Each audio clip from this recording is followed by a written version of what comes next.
Да. Добре дошли на всички, които сте днес и проявявате интерес за тези важни за България теми, които от години всъщност присъстват в нашето публично пространство. На днешната пресконференция в БТА на 22.10.2024 година темата е подготвена от Сдружение Граждани за екология и сигурност ГЕС и Сдружение Културно-историческо наследство и туризъм КИНТ. Това е втори цикъл от представяне в БТА. Първият цикъл беше свързан с паркирането и гарирането и решаването на въпроса с средства на заинтересованите граждани. Една тема, която предстои да бъде в публичното пространство и специално на нея може би ще подготвим пак някои представяния. Що се касае за днешното събитие, то е втори цикъл. Третият цикъл ще бъде свързан с санирането и панелните сгради в България. Също един много щекотлив въпрос, касаещ средните и големите градове в България.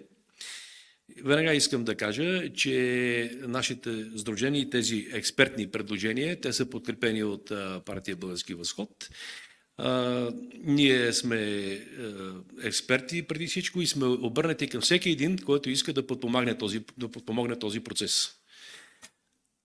Темата днес е предложение за развитие на проекти от национално значение за водите и транспорта, решение за река Дунав, първо и плавателен канал Русе-Варна. Второ, решение за преодоляване на критични състояния, свързани с мост Русе-Георгиево и Аспарухов мост. И трето, решение за автомагистрала Струма в частта на Кресненското дефиле и археологичен комплекс Скапто Пара. Презентатори са днес моя милост архитект Георги Бакалов, специалист по устройствено планиране и инвестиционно проектиране, с над 50 обекта, председател на управителния съвет на Съюз на ТТ България 2010-2019, председател на форум на архитекти от Черноморския регион 2011-2015, ръководител на модул подземни пространства и на модел туризъм към Общия устройствен план на София и ръководител автор на изобретение метод за изграждане на метро с едно и повече подземни пространства, реализирано в Дюселдорф. До мене вдясно е професор доктор инженер Добрин Денев, който е специалист по геотехника и екология в строителството, декан на транспортен факултет към Университета по архитектура и строителство и геодезия 2004-2007, ректор на университета от 2007 до 2011, автор на 6 броя исторически книги и 6 броя учебници и на нови норми за земни работи и фундиране в Министерство на регионалното развитие. Над 300 броя проекти и специализирани статии. Член на Международната организация по земна механика и фундиране, ръководител на ОВОС за опазване на околната среда, оценки въздействие на околната среда, за лотове на автомагистралите Струма, Тракия, Марица, Хемус, както и фундиране на Дунав мост 2, при Видин тунел Габрово Шипка, укрепване на скален масив Мадарски конник и други по река Дунав и Черно море и ОВОС на общия устройствен план на град София. Следващият презентиращ, който се извинява, има ангажименти по друго мероприятие, това е архитект Димитър Бакалов, специалист по устройствено планиране и инвестиционно проектиране, управител и собственик на Еврозита ООД с реализация на жилищни комплекси и офисни сгради, с автор на норми в строително-инвестиционния процес. До мене е Деница Янакиева, която е специалист по информационни и комуникационни технологии и екология също. И вдясно от мене юрист Андрей Маринов, специалист по правни консултации, управление на имоти, етажна собственост и сигурност също. Днеска сме поканили инженер Ясен Ишев, председател на научно-техническите съюзи в България по транспорт и организатор на Дунавския транспортен форум 2024 година. Люсиен Костова, която е изпълнителен директор на агенция Морска администрация 2002-2003 година. Професор доктор Иван Данов, министър на инвестиционното проектиране 2013, замдекан на архитектурния факултет и ръководител катедра жилищни сгради в университета. Тома Белев, който чакаме да дойде, български политик, еколог, съпредседател на Зелено движение 2023, архитект Пламен Генов, заместник ректор на Висшето строително училище Любен Каравелов, и архитект Христо Печинов, специалист по инфраструктурни проекти, и инженер Илия Ренов, също специалист по инфраструктурни проекти в страната и извън страната. Архитект Веселин Дуковски, член на управителния съвет на Съюз на архитектите в България, главен архитект на селища, значими за България, и автор на решение за комплекс КАП Бара, презентирано на кръгла маса в Съюза на архитектите. И Владимир Жиянски, експерт по транспорт и комуникации към научните съюзи и експерт с голям опит, конструктор в мостово строителство и в сгради от най-различен характер. Жилищни, промишлени и прочее. Раздадени са ви материали, свързани с маркери за тези проектни предложения, които сега ще ви представим. Статия на вестник Банкер, и сме ви представили и маркери, свързани с сигурността, която е изключително важна по отношение на тези проекти, които предлагаме. Предлагам да започнем. Няколко думи като въведение. Река Дунав, това са два слайда, в които се вижда на единия и в исторически план.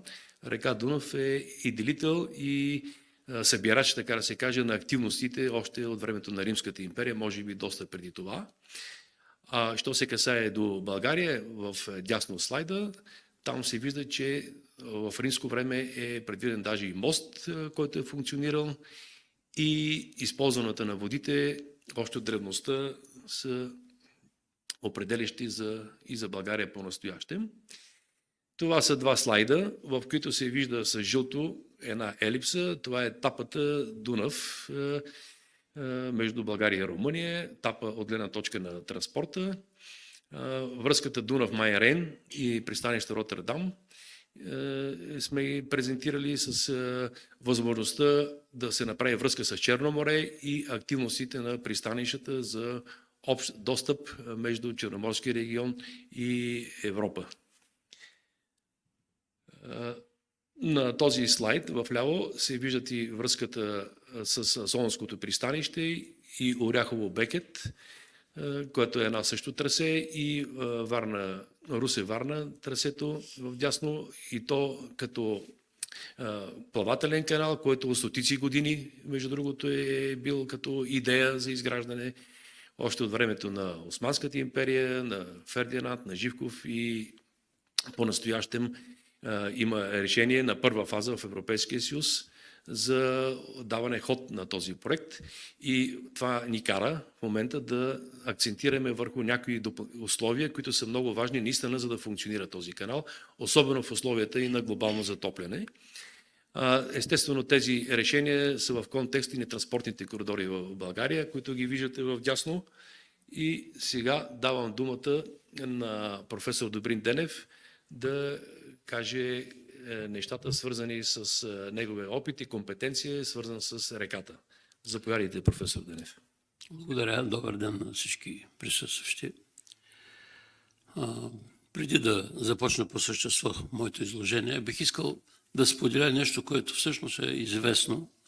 Това е обстоятелството, че благоприятно положение има България по отношение на река Дунав. Това е реката, която ни свързва с вътрешността на Европа. А с сегашните водни пътища това е изключително благоприятен момент и едно от главните неща, на които не от вчера, а от много години се разсъждава, работи, така се каже, дискутира, е това как най-добре да се използва това обстоятелство, че ние имаме голям излаз, т.е. единия бряг на Дунава е при нас. Какво е правено в годините, също с няколко думи, бяха правени редица проучвания за нови язовирни стени на 5-6 места по реката, освен това за няколко други мостове, освен това, което се направи към момента. И, което е по-важно, обстоятелството, че водното течение, т.е. водните стоежи на река Дунав са твърде променливи и че през края на лятото, началото на есента, даже през половината от периода на есента имаме маловодие, което изключително много затруднява навигацията по реката. От години наред този въпрос, така се каже, стои на масата на проучвателя, на проектанти, на еколози, не заради друго, а защото всъщност за нас, а в последните години вече става жизненно важно като държава, да имаме целогодишна навигация по река Дунав, да може да бъде използвано това благоприятно обстоятелство в продължение на цялата година.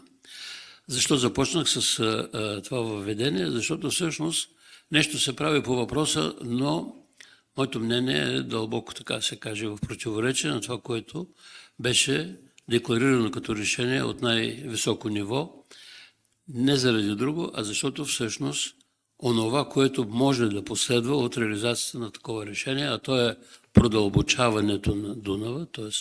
преснемането на дъното на реката с оглед да се осигури канал за газене на по-дълбоководни такива плавателни средства. Всичко това може да доведе до непоправими, неблагоприятни явления, непоправими щети за българската природа и въобще всичко това, което е свързано с река Дунав. Тези неща съм си позволял да изказваме на друго място, но така или иначе се стигна до едно споразумение, което преди няколко месеца беше подписано с съседната Румъния за точно такова прокопаване, буквално казано, на реката. Защо се налага това? Защото всъщност реката става толкова, така да се каже, плитка, т.е. не позволява нормално корабоплаване през част от годината, а за отбелязване е, че по-на запад от нас всичко това е вече решено, където реката е далеч, по-така да се каже малко като широчина. Истината е, че в хилядолетията река Дунав постоянно се е премествала към нас. Румънската част, т.е. румънския бряг постоянно е насипван, там се отлагали различни седименти и така нататък, а заради естествени, чисто геоложки и други причини, реката винаги се е месила към нас. Това и към сегашния момент важи. Това, между впрочем, с прокопаването на този въпросен канал може да се много сериозно така влоши като тенденция, от което, нека да не звучи много силно, но България ще загуби част от своята територия. Това е нещо, което е регистрирано, не е нещо, което е измислица в предни години, писано, казвано и така нататък. Идеята за решаване въпроса с навигацията по река Дунав, с годишната навигация, наистина е обсъждан. Имал съм случай да работя към един екип на Транспроект преди повече от 20 години, беше ръководен от инженер Димитър Смилов, с което се стигна до решение този въпрос да се, така се каже, предвижда, да се решава чрез така наречените напречни съоръжения, с други думи, чрез буни. Румънската страна обикновено не възприемат този подход по проста причина, че румънския бряг е нисък, той е заблатен, те постоянно помпят вода в Дунава, за да могат да осушават там блатата и така нататък. И в този смисъл създаването на тези въпросни буни, тя ги безпокои. За мен това е незначителен, така се каже, проблем, а истината е, че българския бряг като по-висок, освен всичко друго, е изключително натоварен, така се каже, с неблагоприятното обстоятелство свлачища, години наред. Буквално има истински така трагедии по отношение на това, къде се появяват, какво засягат, до какви поражения водят тези свлачища. Истината е, че с прокопаването на това, продълбочаването по точната дума на Дунава, ние няма да решим въпроса с корабоплаването, а само ще провокираме българския бряг. Ще провокираме нивата на почвените води, които са от българска страна. Не казвам така апокалиптична картина, да останем съвсем без вода, но ще паднат тези въпросни нива. Това, което може също да се каже, че от към българска страна имаме едно важно пристанище, което се казва Ломско пристанище. Въпросното решение, което за мен е необмислено или в някакъв смисъл спорно, може да доведе до падането на водните стоежи и оттам затормозяване работа на Ломското пристанище. Има и други чисто екологически такива ефекти, които ще съпъсват това понижение. От страна на нашите съседи, румънци, това е благоприятно като решение.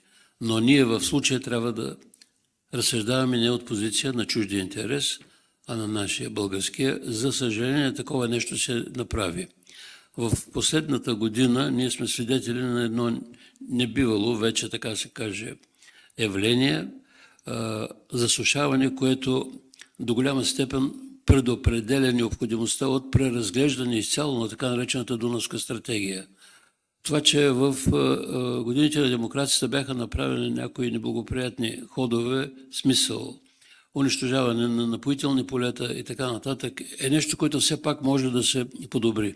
Но има нужда и от нещо по-радикално и в този смисъл, освен търсене начин за осъществяване на още един воден път, който да свързва примерно Дунава от региона на Русе с Варна, има необходимост и от решаване на този проблем. Дунавска вода за напояване.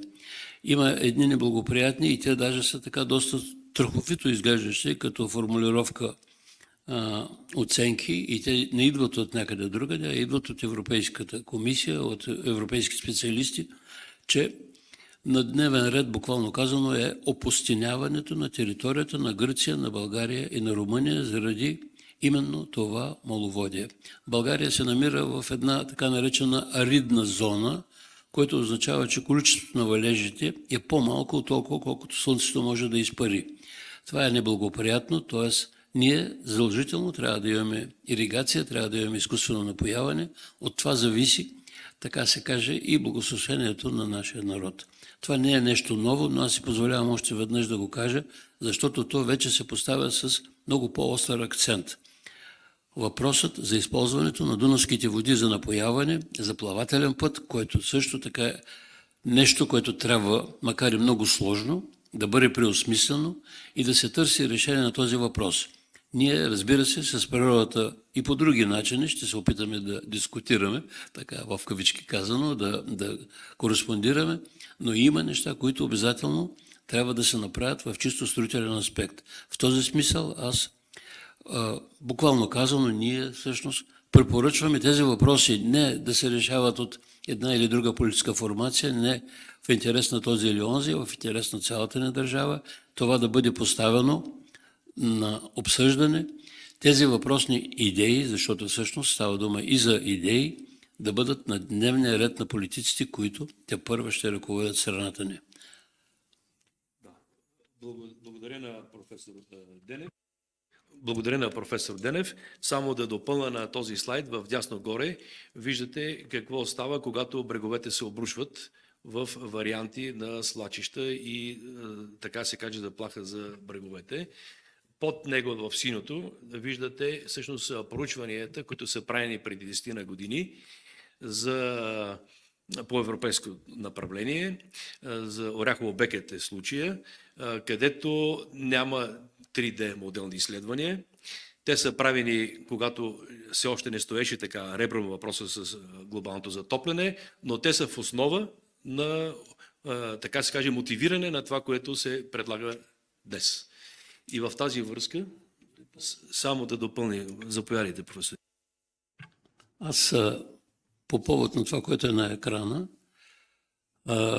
продълбочаването на Дунава предвижда, поне по заявените, така се каже, намерения на тези, които са сторонници на тази идея, драгите да работят и материала, който се изважда от съответното място, където се продълбочава, да бъде, както се вижда на фигурата, депониран отново в реката. Това обаче за мен означава, че в рамките на една година целият този материал, всичкият като обем, буквално ще се върне там, откъдето той е бил изкопан.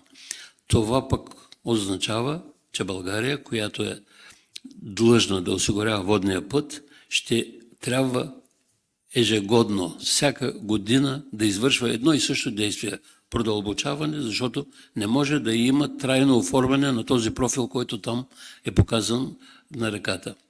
В този смисъл още едно обстоятелство, което ни кара не да се замислим, но сериозно да погледнем на този въпрос. Благодаря на професор Денев. Като допълнение само на това, което каза последно, това са едни постоянни финансови разходи, които никой не знае колко ще бъдат като средства необходими, и това е един процес на несигурност. На този слайд се вижда плътната синя линия за падането на нивото на река Дунав. И то сега бихме искали да разделяме после в контекста и на плавателния канал Русе-Варна, точно това падане на нивото. На 3 слайда следващи искаме да ви покажем критичните градове, заплашени именно от едно такова действие, които сме ги презентирали на международни конференции в България и в парламента в Букурещ. Това са в ляво съществуващите устройствени разработки, в дясно на всеки град са ефективите, които могат да се използват, свързани с развитието на тия градове, наши по Дунава. Ако обаче това, което в момента коментираме, се случи, просто дясната част на тия слайдове категорично едва ли ще може да се случи за развитие на градовете и естествено и риска от пропадане и отнемане на територии. Видин, Лом, Козлодуй, Оряхово, Никопол, това са Белене, Свищов, Русе, Тутракан, Силистра. Понеже стана въпрос за Белене, 4% от водите в Дунава се използват за атомната централа Козлодуй, например. А 96% от водите на Дунав отиват за напояване в Румъния, което е един абсурд, който просто не може така да остане без да е на вниманието на управленцето. И това е смисъл на нашата пресконференция, да може да насочим вниманието. Задачите за решаване с проекта сме ги формулирали в 5 точки. Първо, да има вода, която да се поддържа като ниво със система от канали и водосбори. Второ, река Дунав да е плавателна не само за плоскодънни кораби и без прекачване на товари, но да се развие като новоосвоена територия за туризъм, отдих и спорт, за което ще стане след малко въпрос. Трето, канала Варна-Русе и река Дунав по българско-румънското крайбрежие да се използват освен за транспорт, но за напояване, култура, спорт и атракции и в двете държави, което отсъства най-вече в България. Тоест, партнирането също е важно от страна на Румъния, ако разбира се желаят.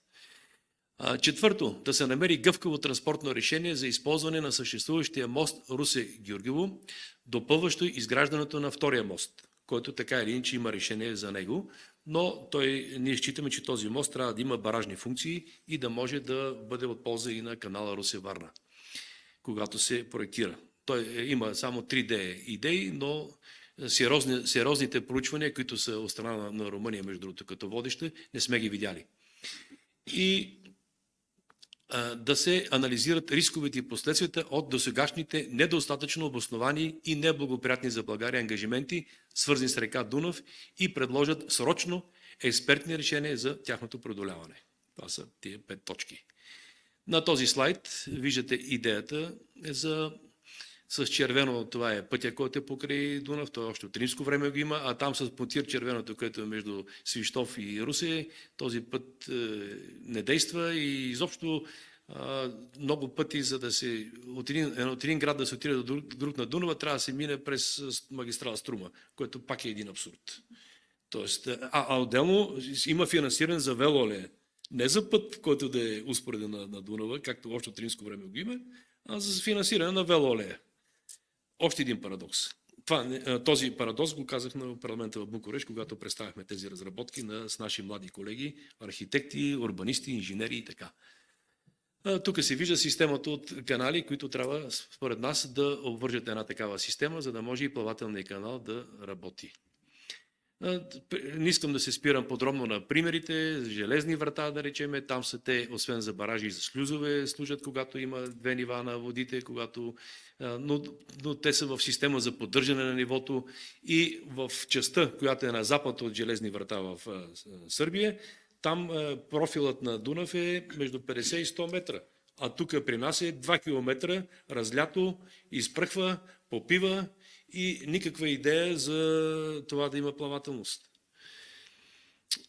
Тук сега бих искал да дам отново думата на професор Денев, свързан с продължението на варианта с проекти Буни. Заповядайте, професор Денев. Така, отново. Въпросът за плавателен канал Дунав-Черно море е много стар, той е многократно обсъждан в университета, който аз съм работил дълги години. Той е подлаган и на критика и съответно е поддържан. В последно време отново се поставя този въпрос. Защо? Причините са няколко. Аз вече нещо споменах, че важността, значимостта на река Дунав като транспортен коридор за България става изключително важна. На второ място,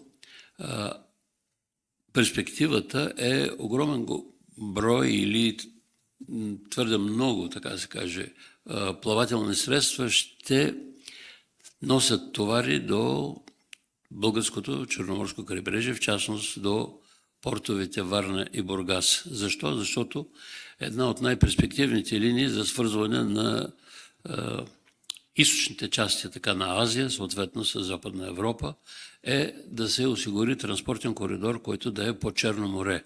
Това е една много така стара, но всъщност вече актуална идея. Това означава, че пристанище Варна ще трябва в този смисъл още веднъж да бъде, така да се каже, погледнато от призмата на възможните благоприятни развития за икономиката на България. Ние имаме фериботен комплекс, който е много важен и който всъщност е съобразен с междурелсието в страните, които са така на източна, на север от Черно море. Това е използвано в близкото минало, може отново да се използва без особена инвестиция. На второ място, изграждането на един такъв канал би решило въпроса както вече за напояването става дума, но и за едно много бързо, така да се каже, без претоварване, достигане до река Дунав. Вярно, че всичко това може да стане с изграждането на сложна система от шлюзове.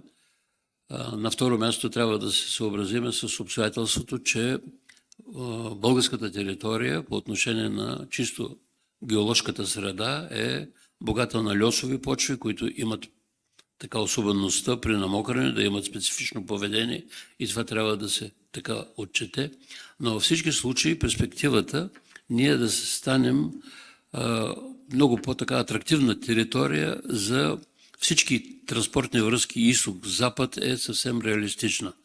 Аз в това отношение считам, че промяната на, така да се каже, статуквото било специално за нашата страна, като членка на Европейския съюз, вече определено налага България да бъде ориентирана именно в тази посока с използване и даже изграждането на още един плавателен път. Той е възможен, той е осъществим, няма да бъде така лесно, но във всички случаи е възможно. Това е нещото, което отново заслужава да бъде обсъдено. То не е предмет на някакво решение от страна на Европейския съюз, то е нещо, което е предмет на интереса на българската държава.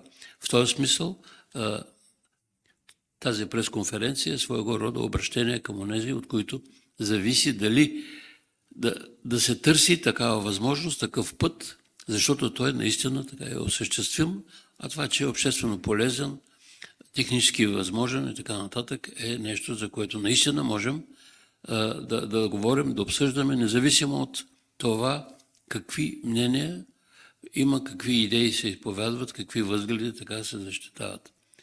Това е нещо, което още веднъж би могло да стане реалност. Вярно е, че българската територия е по-висока, трябва да се преодолеят височини, трябва да се съобразиме с геоложките дадености, но в чисто технически аспект това е една решима задача. Благодаря на професор Денев.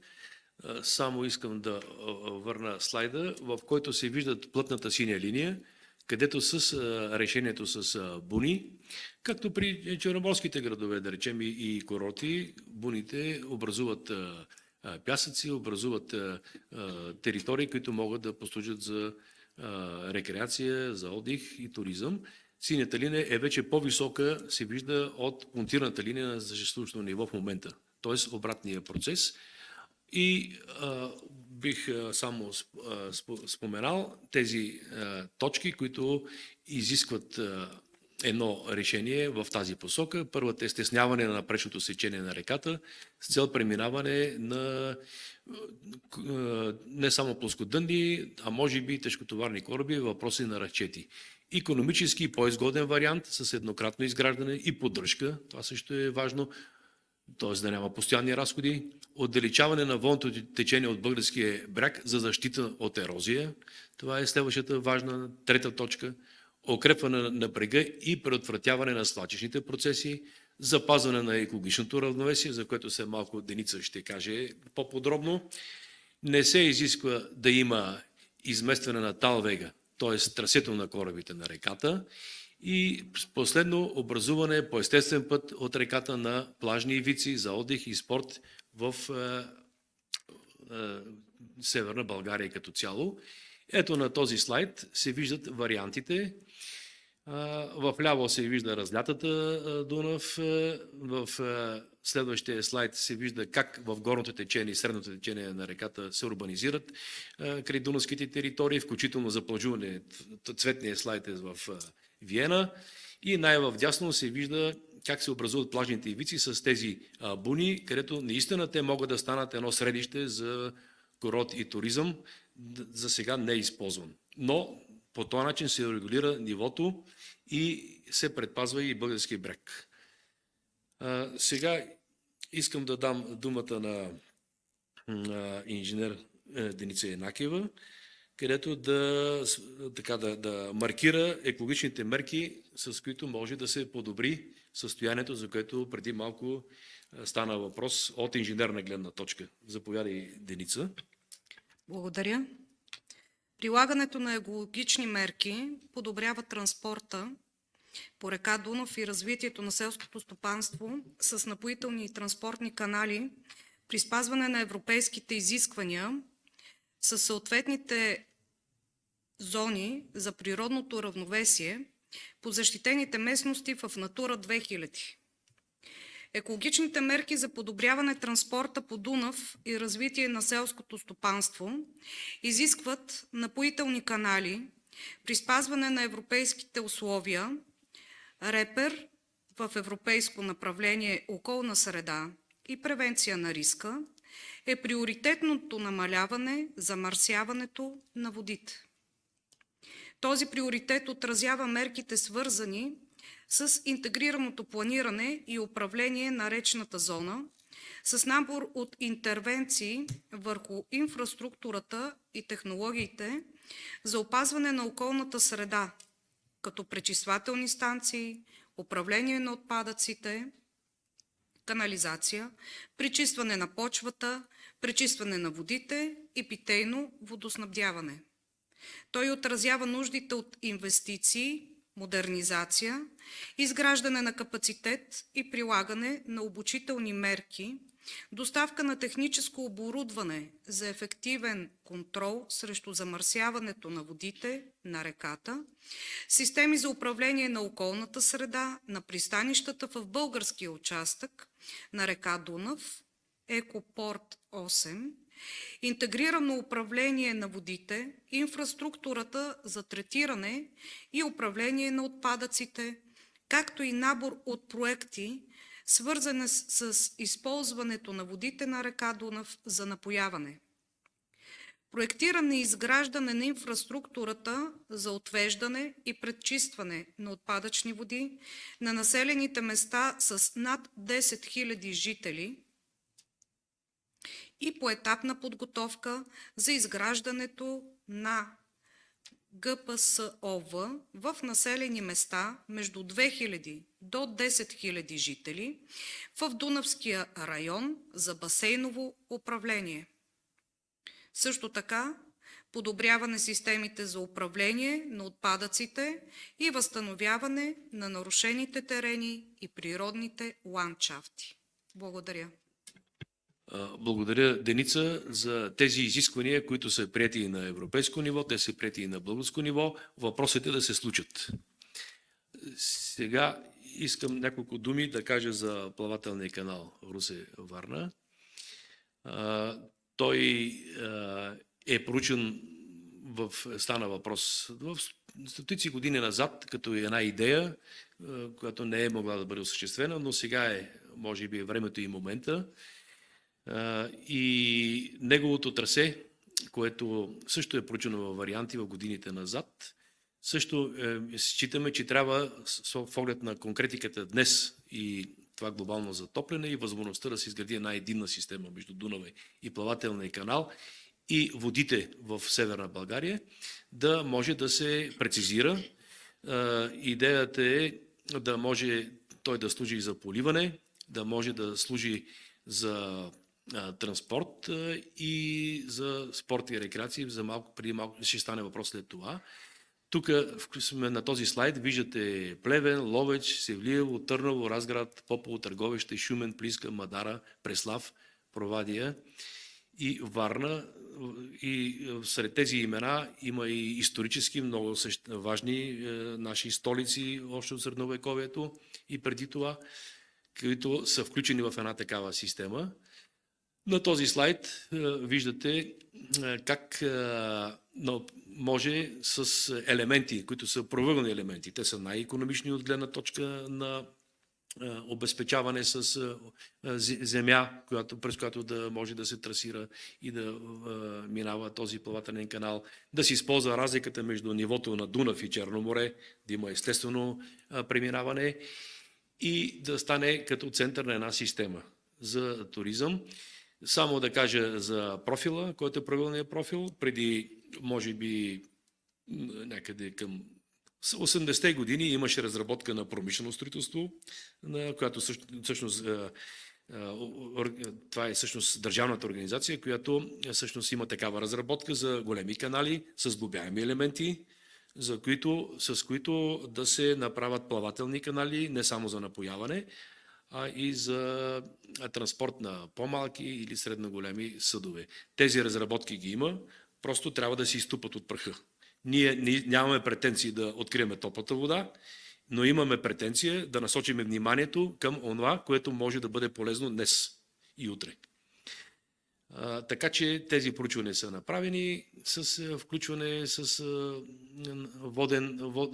т.е. чрез канала да може да се отива до Плиска, до Преслав, до Мадара включително и солънците, които са от 4-5 хиляди години назад в Провадие, да стане една обща система.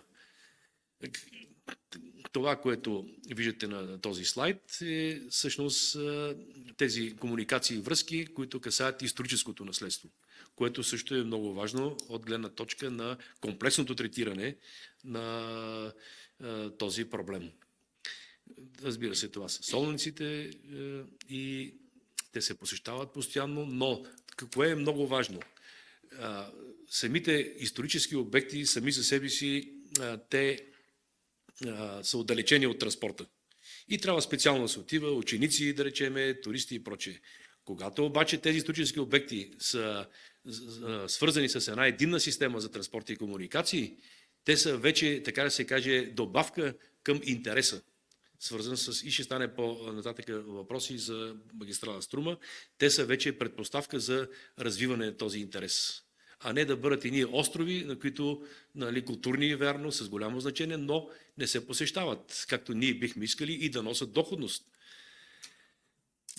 Сега следващата тема, това е моста Русе Георгиево и продоляване на критични състояния с транспорта. Тук също искам да дам думата на професор Добрин Денев, свързан с възможността той да работи по-ефективно с направа на споделен транспорт в ниската част, където за ЖП транспорт, да може, например, както виждате в дясно на слайда, както са ЖП прелезите, да може да се направи възможно минаване и на тежкотоварни автомобили, тирове, които са значително много по-леки, отколкото влаковите композиции. Заповядайте, професор Денев. Така, благодаря. Всъщност най-важното вече е казано. То беше идея на моите преподаватели в малко по-далечното минало, доцент Иван Якимов и професор Петър Стайков. Те отдавна пледираха за едно и също нещо. Направиха усилия какви ли не и така нататък, за да може да се преработи, така да се каже, Дунав мост 1 за използване на двете му нива за автомобилен транспорт. Сега долното ниво се използва за ЖП комуникации само, а онова, което знаем и което всъщност е така повода да разсъждаваме и отново да поставим този въпрос, че между България и Румъния комуникацията, т.е. ЖП комуникацията, се изразява само в няколко, примерно 3 или 4 композиции на денонощие. Тоест, това ниво не е използваемо, а може с една преработка да бъде направено възможно в онези интервали, а те не са много малки, долното ниво да се направи не само достъпно, но и използваемо за автомобилния транспорт. Задръстванията там са изключителен факт. Те имат различни причини, но една от тях е малката пропускателна способност на пътя горе. В момента даже се прави там ремонт на българската част, което още повече усложнява това. Ремонти ще има и за в бъдеще и така нататък.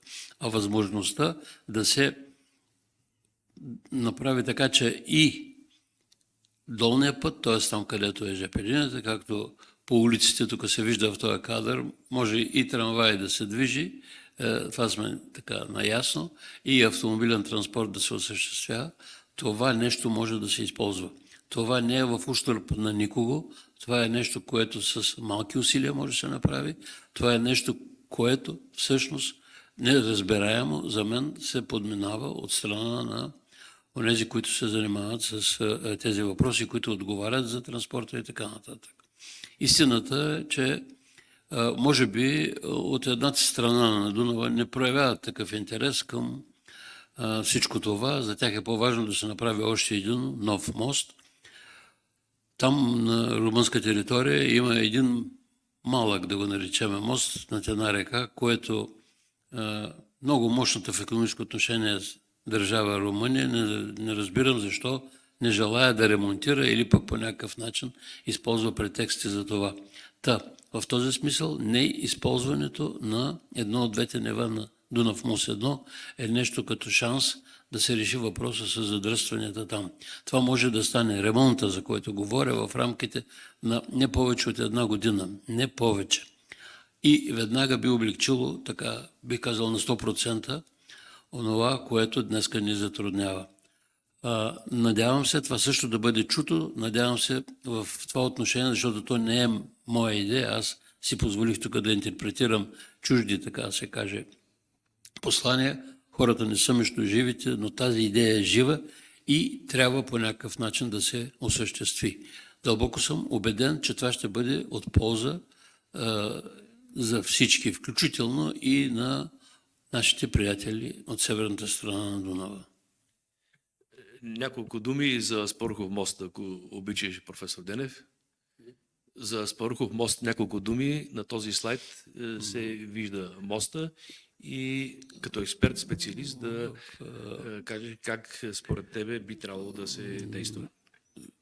Аз, понеже си позволих малко така да говоря, ако щете в личен план как стоят нещата за мен, но има една така дребна моя биографична подробност. Първото нещо, което бях накаран да направя в катедра по геотехника е да изготвя един доклад за състоянието на фундирането на Споруховия мост. Той още се строеше, не беше завършен. В какво се състои проблема? Работата е в това, че основата, върху която стъпват всички стълбове и устоите на моста, е изключително слаба. Там има от порядъка на 40-50 метра тини, плаващи пясъци, въобще неустойчиви почви, и за да може такова голямо съоръжение да бъде устойчиво, трябваше да се направят пилоти, т.е. пилотно фундиране, както ние се изразяваме, с достигане на здравия земен пласт. Това нещо беше направено, но преди 50 години с технологии, които все още не бяха толкова популярни в България, не бяха толкова така добре овладени и се стигна до изключително тежки неблагополучия. Те се изразяваха в нещо много просто. Прави се сондажен отвор, и в който трябва да се постави армировка, съответно и да се излее бетон под една специална технология, наречена метод на контрактор. Примерно, ако тръбата, металната обсаждаща тръба е с вътрешен обем 50 кубически метра, се оказва, че не влизат 50 кубически метра бетон, а 40 или 45. Тоест, нещо има нередно във всичко това. И се оказва всъщност, че нещата са много така, бих казал, неприятни като констатация. Тогава, когато е извършено бетонирането, обстоятелството, че трябва постоянно да бъдат и бетоноподаваща тръба и обсадните тръби да бъдат постоянно в бетона, е било нарушено, стигнало се до втвърдяване на този бетон, до късане на тръби и така нататък. Главните опори на моста 27 и 28 са с по 30 броя пилоти. Тогава още, включително и с така, би казал, консултация или, да не кажа думата, интервенция от страна на катедрата, която работех, се стигна до направяне на вътрешни сондажи с много малък диаметър вътре в самия пилот. Оказва се, че бетонът е прекъснат на много места. Оказва се, че навсякъде почти всички пилоти са компрометирани. Това е непоправимо от гледна точка на възможните ремонти. И тогава на един от тези стълбове се реши, отново по предложение, беше на професор Гео Стефанов, да се сложат допълнителни пилоти и се изпълниха тогава вече качествено, изпълниха, като се добавиха по 6 пилоти, но само на единия стълб. Това обаче е съвсем недостатъчно. Притежавам протоколите от тези въпросни вътрешни сондажи и знам категорично, че всъщност бетона е прекъснат на много места, следва тиня, следва пясък, вода и така нататък. Защо казвам всичко това? Защото всъщност армировката е оголена на тези места. Това е една агресивна среда, тини и така нататък.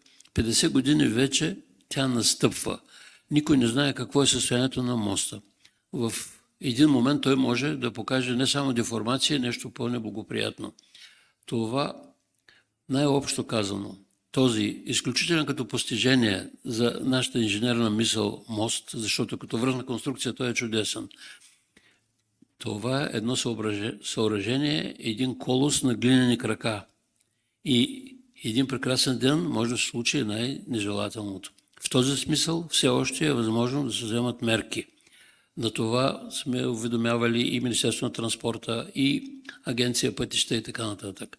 Може би са чули нещо, но действия в посока на това няма. Правят се козметични ремонти на асфалта горе, на парапетите, на електрическата мрежа. Да, това е важно. Фугите също. Това е важно. Но онова, което всъщност може да компрометира напълно цялата конструкция, е другаде. И затова пледираме в множествено число да се обърне сериозно внимание, да се започне работа точно по предотвратяване на тази наистина много нежелана ситуация в перспектива. Няма две мнения, че там нещата стоят така. Не може да се прави друго, освен усилвания, за които всъщност могат да се мерят специалисти в България, може и в чужбина. Вече технологиите са овладени. Все още не е късно това да се направи.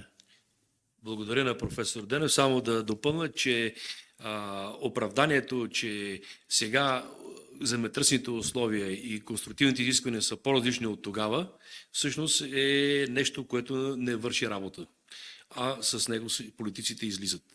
Тук нещата са много по-сериозни, много повече ангажименти се изискват на експертна основа. Сега искам към третата точка, свързана с автомагистрала Струма при Кресненското дефиле, да насоча вашето внимание. Тук виждате на този слайд многото варианти, които са обсъждани с разделяне на трасето в посока Гърция и България, височинно, почти всички с тунелно преминаване. И на снимките долу виждате нашето предложение за преминаване покрай река Струма на естакада с оглед екологична защита. Преди малко Деница спомена за тези изисквания. Това са реални разработки, където всъщност магистралата не е делител на териториите, включително и за обитателите, и от животинския вид, и хора, техника, механизация, а в дясно виждате магистралата, когато е на терен, тя на практика е делител на териториите. Тоест, ние искаме да направим така, че да съчетаеме нещата, включително и многократно поевтиняване и да пренебрегнем всички рискове от тунелното преминаване, за които ще стане въпрос и с Андрей, който е тук, да ни маркира нещата от гледна точка на сигурността. Искам да дам думата на професор Денев във връзка с специално Кресненското дефиле, което е много дебатирано, дискутирано. Заповядайте, професор. Благодаря още веднъж. Аз по силата на някои обстоятелства съм свързан и с този обект. Трябваше автомагистрала Струма да завърши още когато беше гръцката олимпиада, олимпиадата в Атина. Това ни отдалечава на... Вече има 30 години от тогава. По едни или други причини това не стана. Днес магистралата е изпълнена до Кресненското дефиле от север към юг и от Кресненското дефиле надолу до българската граница. Всичко, което може да се каже за това, че района на Кресна, специално дефилето, е една особена зона. Срещат се редки защитени животински видове. Това са преди всичко рептили, змии, гущери и така нататък, но природата трябва да се пази и това отношение ние не сме на различно мнение с еколозите. Как обаче да се реши този въпрос? Първоначално имаше едни разработени проекти, всичко да минава отдолу през дефилето, които бяха отхвърлени категорично от зелените, по простата причина, че всъщност се създава конфликт между животинките, да ги кажем така умолително, които обитават тези райони и съответно автомобилния транспорт. Но, възможно ли е нещо друго? Другото, което се пристъпи към него, е разработването на вариант с дълги тунели в Малашевската планина. Тунелите са с голяма дължина, които можеха да се прекарат, но се оказа междувременно, т.е. след като беше така направена разработката, че всъщност в района на Кресна, заради сеизмичността на района, а то е най-тежко, с най-сериозни земетресения в Европа район, там има от пукнатината система така емисии на радиоактивен радон. Това означава, че при експлоатацията на едни такива дълги тунели и при едни евентуални, да ги наречеме, аварии в системата за освежаване на въздуха, т.е. вентилацията, е възможно нещата да се окажат крайно неблагоприятни за тези, които пътуват. Това даже и да не стане е напълно възможно по чисто психологическа, така да се каже, причина хората да избягват да влизат в тунелите и във времето се стигнат до нови решения, които в една и друга степен също се оказаха спорни от различна гледна точка. Стигна се до проектиране на път горе, както се казва, т.е. от към страната на Пирин, което е едно възможно техническо решение, на което налага пътя от 175 метра при Долна Градешница да се качи нивелетата му на около 700 метра и след това да слезе при Крупник на 300 метра. Тоест, да се преодолеят едни височини, които са доста така големи, с наклони, които са приблизително 2 пъти по-големи от допустимите за магистрала. Повтарям, приблизително 2 пъти от допустимите за автомагистрала. На второ място, решението беше компромисно, да се направи само едното платно горе, а другото да остане по стария съществуващ път през Кресна. Това вече е друг, така се каже, тип конфликт, защото местното движение няма откъде да бъде прокарано. И даже се започна да се търси решение пък още един нов път в стеснените условия на Кресна, да се търси пък алтернативния път за местното движение.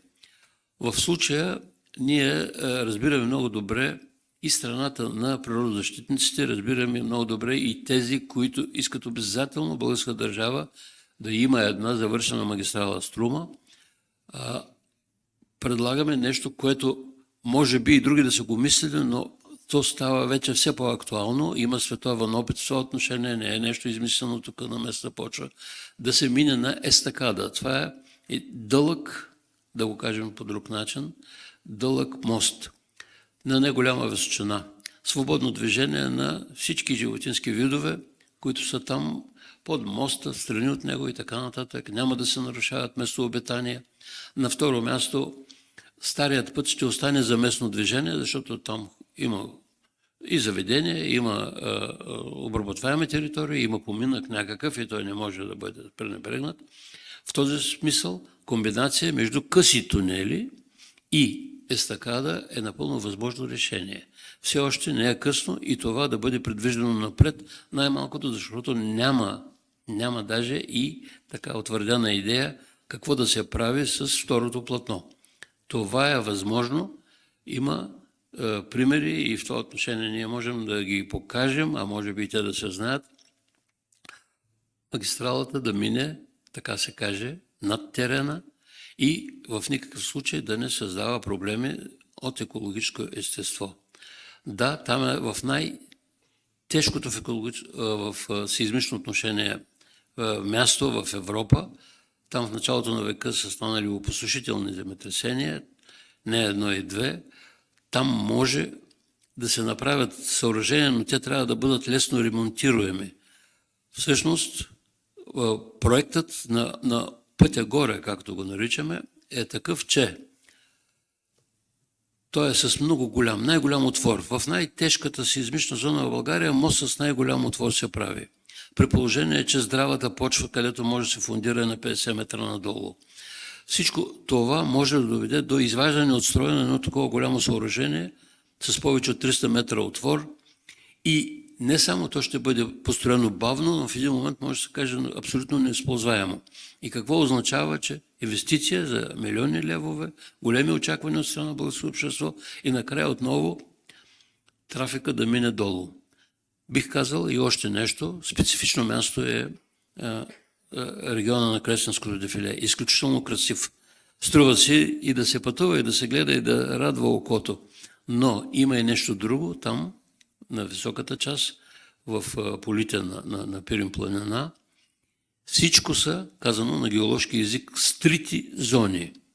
Там всичко, което се като земни откоси, ще бъде съпътствано от неминуеми свличания. А което е още по-важно, тунелите, които там също се проектират, не е ясно дали ще има така нареченото засводяване, дали те ще бъдат устойчиви и дали ще бъдат възможни, т.е. за експлоатация. Дали няма да породят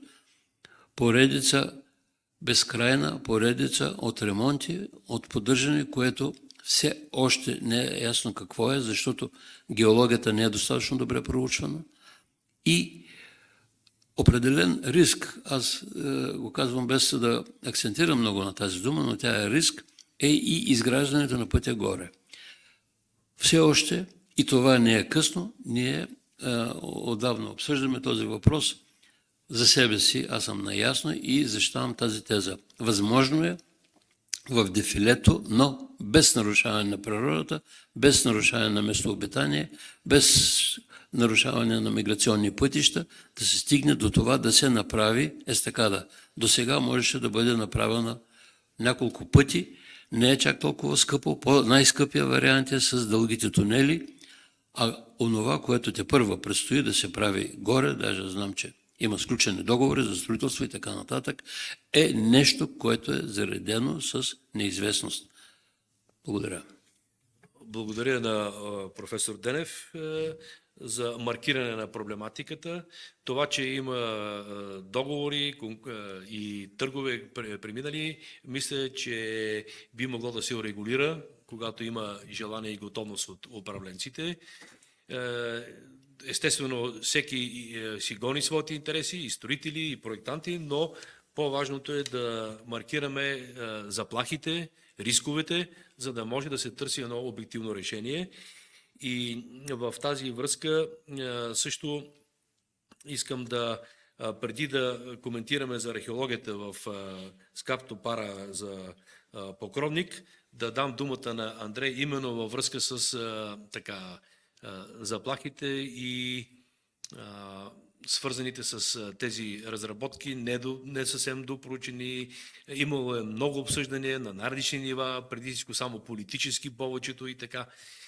Не е достатъчно експерти включени. Затова, Андрей, заповядай да маркираш, ако може, тази проблематика, преди да отидем на темата за археологията и за СКАП Топара. Благодаря. Добър ден. Казвам се Андрей Маринов. За съжаление се намираме в специфична ситуация, както като граждани, така и България. Изправени сме пред различни предизвикателства, борим се с природата, в сложна геополитическа обстановка сме. Тези проекти само очертават една част от проблемите, в които се намираме. За съжаление трябва да се борим наред с безводието в определени райони, в които един евентуален изграден плавателен канал Русе-Варна би се справил, но и трябва да се погрижим и за критичната ни инфраструктура, какъвто е Аспаруховия мост или изграждането на моста Русе-Гюргево.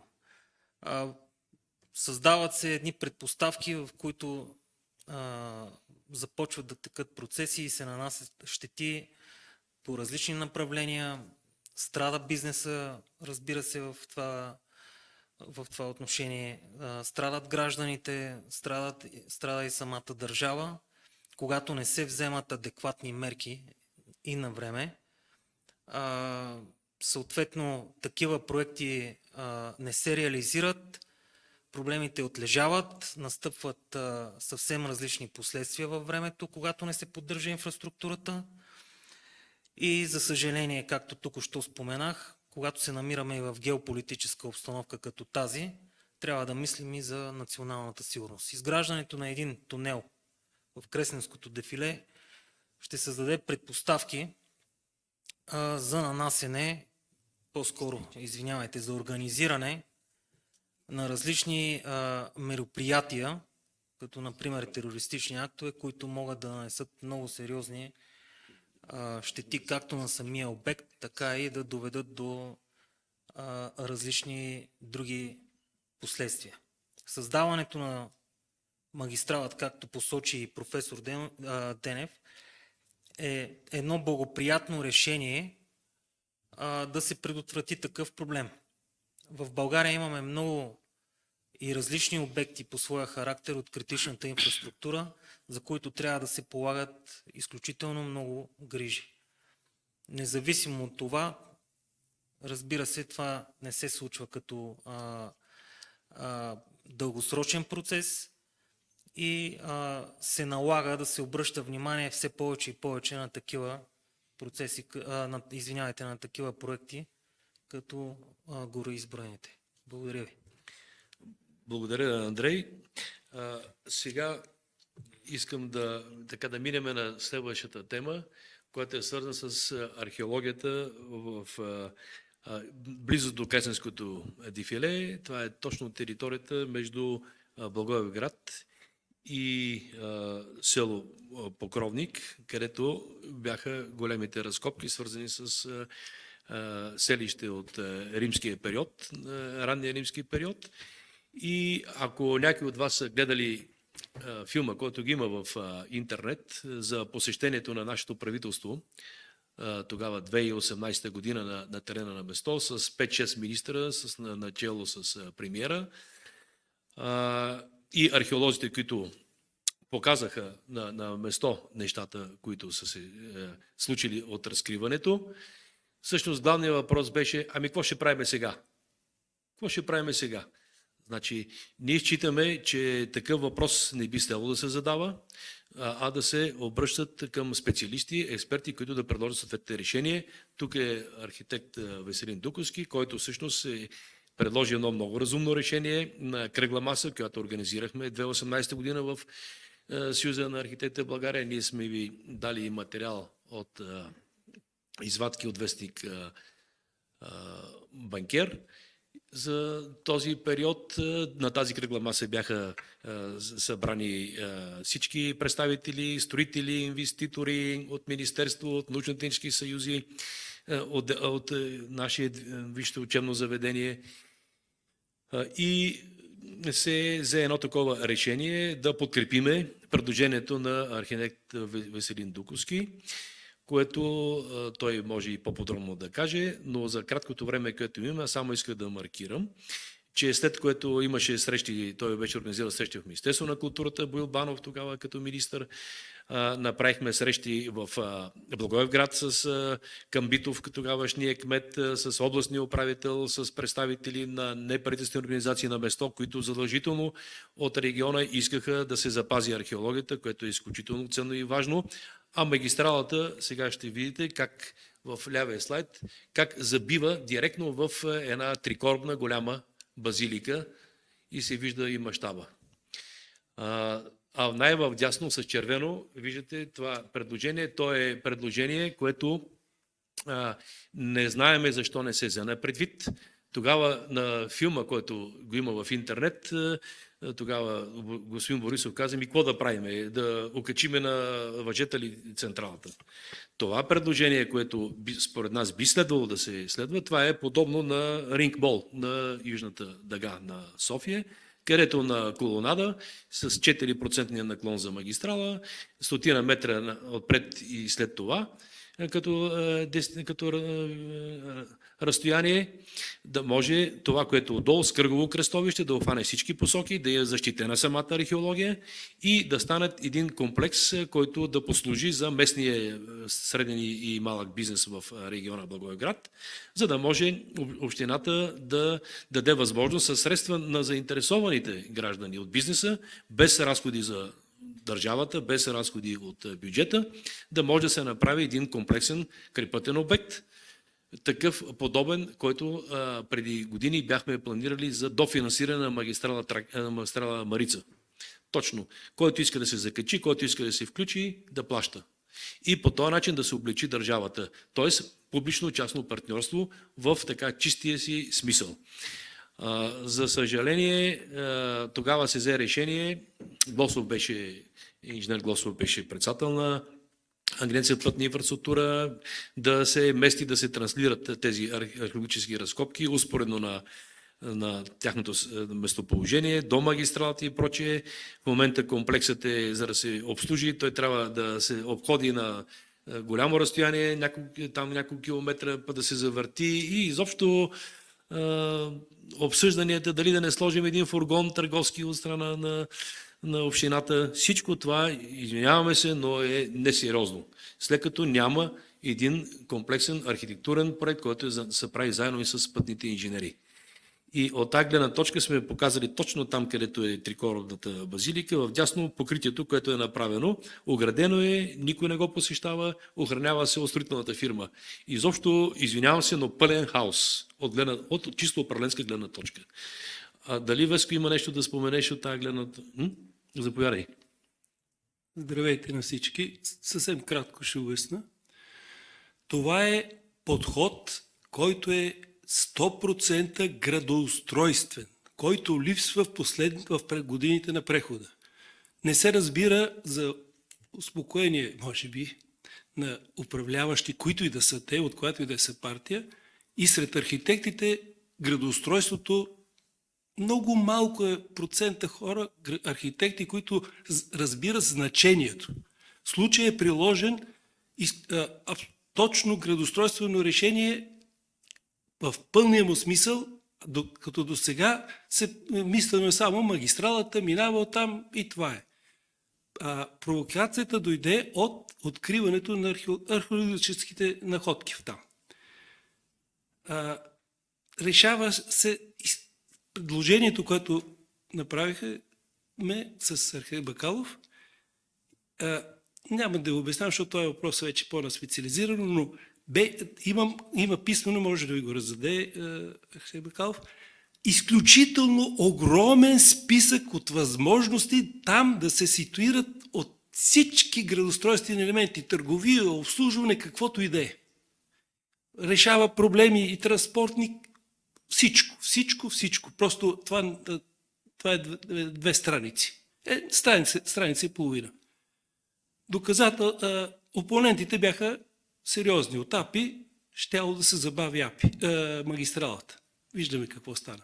Решението беше, че нямаше да се забави. Такава е решението. На това кръстовище, което се получава от Благоевград до Покровник, знаете, може би ще си спомните, катастрофи с жертви, защото не е решен проблем.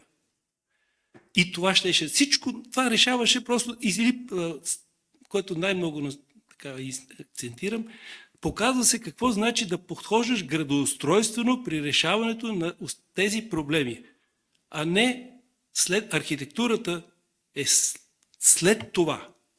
На върхът е градоустройството.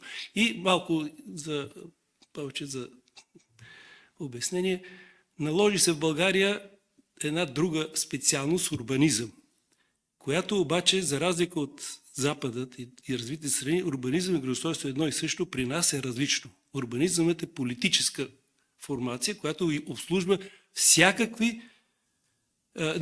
всички управленски нива, но не обслужва комфорта на обитаване, истинското градоустройство, което практическото градоустройство. И тъй като това не се разбра, защото всички, особено в Благоевград, ако видят този списък, който от възможности да се строи там и да се направи, и всички тези предприемачи, и да би в Благоевград, и извън Благоевград, и навсякъде, ако се запознаят, интересът им ще бъде огромен с цел да инвестират български, и чуждестранни. Това още не е пропуснато, но се надявам да стане. Мога да се говоря, но няма смисъл да ви обяснявам. Само едно допълнение към това, което каза архитект Дуковски, е, че всъщност крайна сметка нищо не е загубено от гледна точка на такъв активен център да се направи. Местните хора го желаят.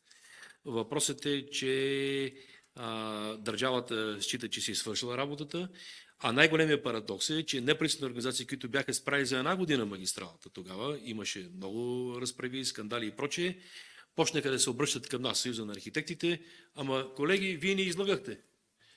Как ще ме излагали? Идеята беше да се финансира от държавата с никакви на практика средства едно такова градоустройствено проучване, което да послужи вече на инженерите пътищари, да послужи на конструкторите и на строителите.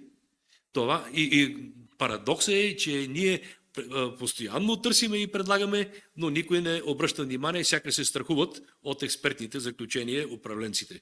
Затова така искам да кажа, че завършвайки нашето представяне, че ние, нашия екип на Граждани за екология и сигурност и културно-историческо наследство, имаме подкрепа от партия Български възход.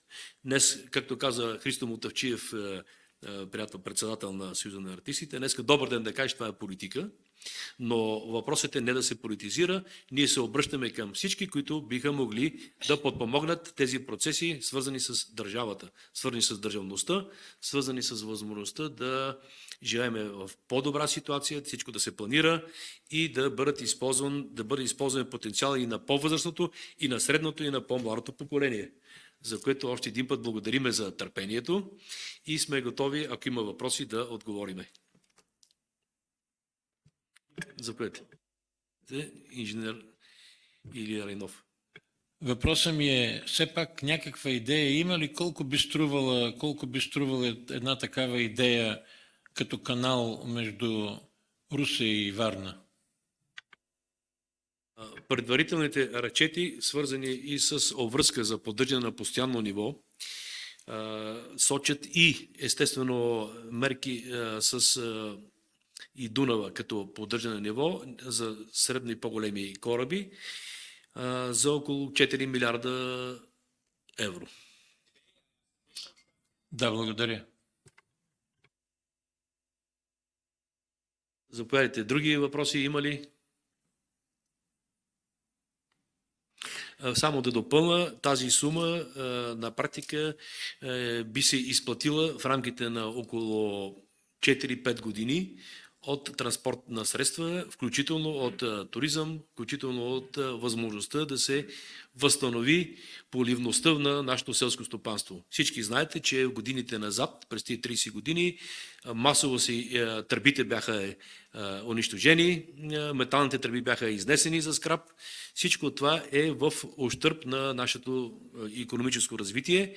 Идеята е този канал, един от най-големите проблеми с напояването е в Североизточна България. Там са карстови изворите, над 80% са загубите от изворите в Шабла, понеже съм проектант и бил и на общ устройствен план на Шабла и знам за какво става въпрос, и за Добричкия регион, и за Разград, Търговище.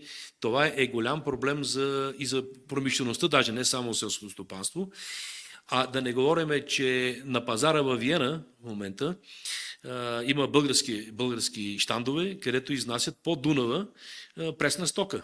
Днеска такава селскостопанска стока. Днеска обрана и на другия ден е на пазара във Виена и е стълпотворение от виенчани. Затова Дунав като трасе е много важен и не може да бъде разлят Дунава, а пък в оная част след Сърбия нагоре да е плавателна, с 30 метра дълбочина, организирана с всички. Само ние тук сме в някаква забравена джунгла, изглежда. Извинявам се за определението. Заповядайте, Люсиен. Да, моят въпрос е другото решение, което е неустойчиво за удълбочаване на река Дунав, нали, което в момента се лансира, то има ли някаква икономическа оценка? Сега, проучванията, които благодаря за важния въпрос. Проучванията, които направихме за този подход, той е свързан с междуправителствено споразумение, което е подписано от Денков като министър-председател срещу моста Русе-Георгиево, новия мост, да може да се даде съгласието Дунав да се удълбочава, за да може да не се заливат, условно казано, бреговете на Румъния. За съжаление, нашите ще се подкопават, но има изработен проект от преди 7-8 години, казах, в който той е европейски, пак водещи са румънците, където е обследвана динамиката и рисковете и трасето на корабите при това удълбочаване. Дарах пример тук за Всино, беше в началото за една отсечка. Въпросът е, че тези изследвания вече не са актуални. Има глобално затопляне от няколко години и повече.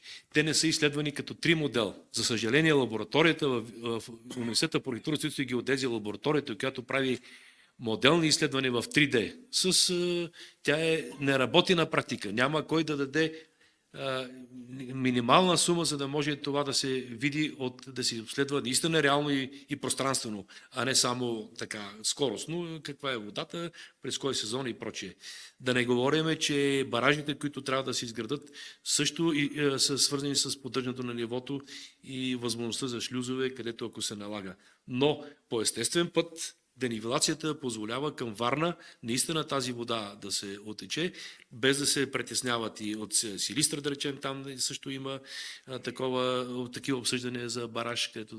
Цялата работа е да може да се поддържа водния баланс, така че да работи и Дунав, да работи и канала и да работи напояването по Северна България, като включително даже ако трябва да захранва и полетата на Южна България. До такава степен може да се овладеят тези процеси. Да, разбирам. Моят въпрос беше това, което в момента се опитват румънците, нали, да прокарат като решение. То има ли икономическа оценка? Това беше варианта, нали, ежегодно да се удълбочава, който във времето ще носи разходи и няма да има никаква полза. Нали? Това беше оценката, която вие дадахте. Значи, за съжаление, не са публикувани икономическите съображения. Само едно знаеме, че това е безкрайна пробита кофа, дънна, без дъно кофа.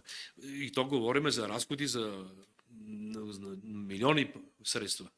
В евро или в лева? Все както пак искате. трябва да се види, нали, горе-долу за какви суми става въпрос. Значи, Иначе е ясно, че румънците имат интерес от това реката да слиза на юг, защото тяхната територия се увеличава и това е един много важен за България въпрос.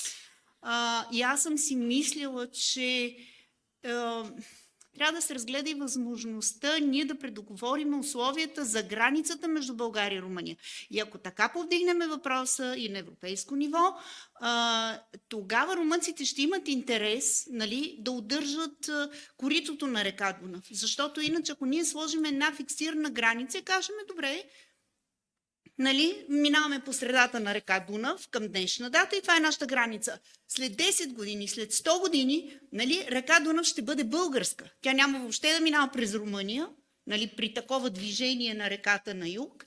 И всъщност румънците тогава ще имат друг интерес. В момента интереса на румънската държава е да слиза коритото на юг и всъщност да се увеличава тяхната територия за сметка на българската територия. Отделно, нали, те се страхуват, че ако канала Русе-Варна, нали, се разработи, при тях корабоплаването ще намалее, нали, което е там към Констанца, нали, делтата и всяка държава си защитава собствен интерес. Значи ние трябва да отстояваме нашия интерес на европейско ниво и така да мобилизираме този ресурс от икономически структури, които са ангажирани с експлоатацията на идеята Рейн-Майн-Дунав, нали, канала Рейн-Майн-Дунав, говоря за спедиторски фирми, превозвачи и така нататък, за да може нали, да се реализира един такъв голям проект и той наистина да реши така проблеми за България, които могат да ни донесат дивиденти като държава.